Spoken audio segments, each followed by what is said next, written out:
Mésopotamien, d'Olivier Guèze, lu par Virginie Ledoyen.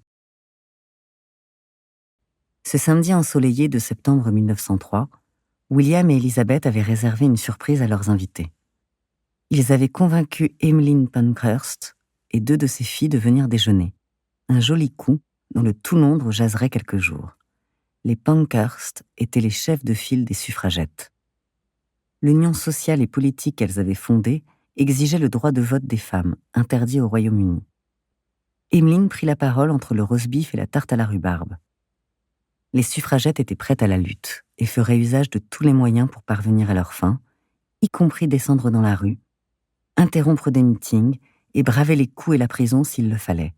« Ayez confiance en Dieu, elle vous protégera », conclut, radieuse, Madame Pankhurst.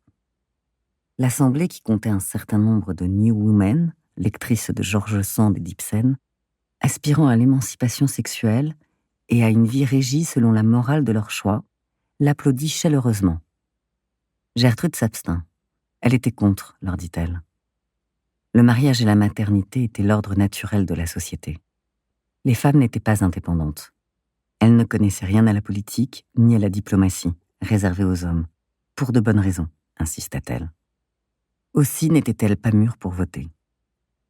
Leur accorder le droit de suffrage serait dangereux pour la démocratie anglaise. « Avez-vous changé d'avis depuis ?»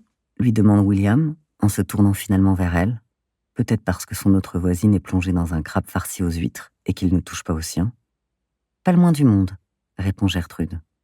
Elle s'apprête à lui expliquer pourquoi, puisque la dernière fois, les amis de sa femme, ses furies, l'ont empêché de terminer son intervention.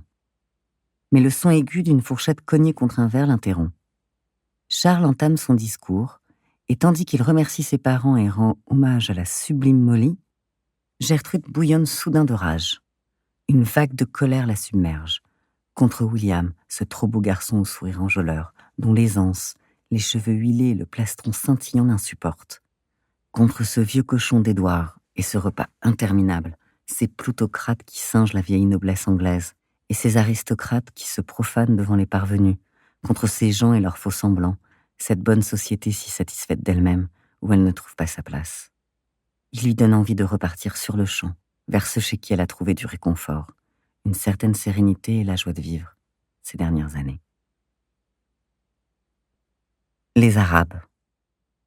C'est en étudiant leur langue à Jérusalem, en 1900, qu'elle a fait le deuil de Kédogan. C'est le long du Jourdain, dans les plaines du Oran et les montagnes rouges de Pétra, chevauchant sous des ciels zébrés d'étoiles ou de pâles nuages pastels, qu'elle a découvert la liberté.